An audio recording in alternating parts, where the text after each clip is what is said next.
Marcus, stop that. But Mom, I really want it, the 4-year-old said, pointing animatedly at the snack. No, Marcus. Pretty please. He made gooey eyes at his mother. Please, Mom. No, Marcus. We had a deal that if you finished your veggies, you could get your snack, remember? Yes, Mom.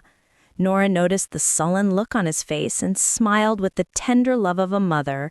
Seeing that he had been in a bad mood since leaving school, she decided to let it slide for today. Okay, only for today, my Tootsie. Yay, Mom, thank you so much. I also feel sleepy. Liam, who had somehow listened to the exchange, quite unlike him, though he happened to be within earshot, couldn't help but notice. The mother seemed strict, but the little boy probably had her wrapped around his finger with how readily she gave in. As the pair walked past him, his gaze lifted to the mother's face. His chest tightened. Recognition struck. There was no forgetting that face, and from the startled look on her own, she wasn't seeing a stranger either. Nora? Liam! It was her, the same face, the same voice, the one he had dreamed of and thought of over the past years. She hadn't changed a bit.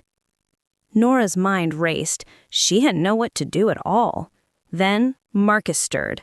Mom, I feel kind of sleepy, his little voice piped up.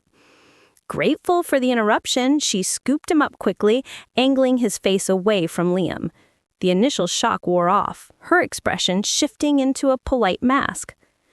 Hi, Liam. Fancy seeing you here.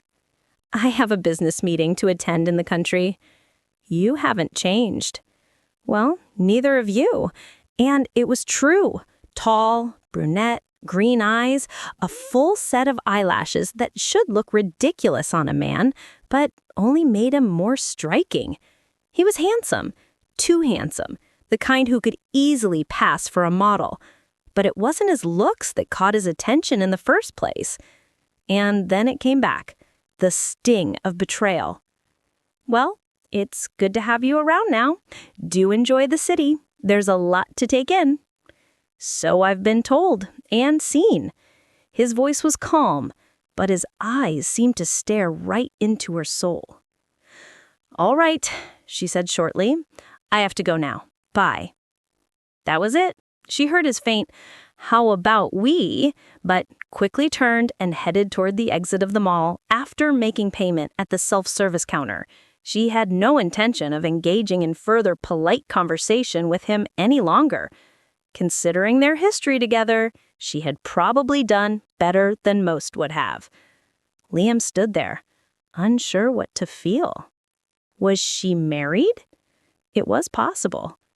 He needed to make amends, or at least understand when, where, and how he had erred. When he saw her get into her car, he made a sudden decision. He would follow. He had to make some way to iron things out. He paused. Now he was stalking people. But then again, that was what Nora did to him.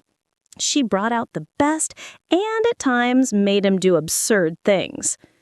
He drove behind her for probably 20 minutes before she finally pulled up in an apartment. Liam slowed, eyes narrowing. Was that Zane? The thought struck sharply. They had always been close, a bit too close. No doubt about it. And there it was again, that same old feeling twisting in his chest. His heart was playing tricks on him. Just then his phone buzzed. Stanley. It's 2:25 p.m., Liam. The meeting starts at 3. When will you be here? Your presence is vital. I'll be there in 30, Liam replied quickly. Okay, is there an issue? You're usually here an hour before any shareholders meeting. Yes, but I needed to pick something up at the mall. I'll be there soon, Stanley. Don't sweat it. You know how I can be. All right, man. Liam took one last look at the building. He would sort this out later. At least now he wasn't left without a clue. He would think of his next line of action. Nora. It had been 5 years. 5 years since she had left. since everything had seemed to have fallen apart. 5 years since she had suddenly cut off all communication.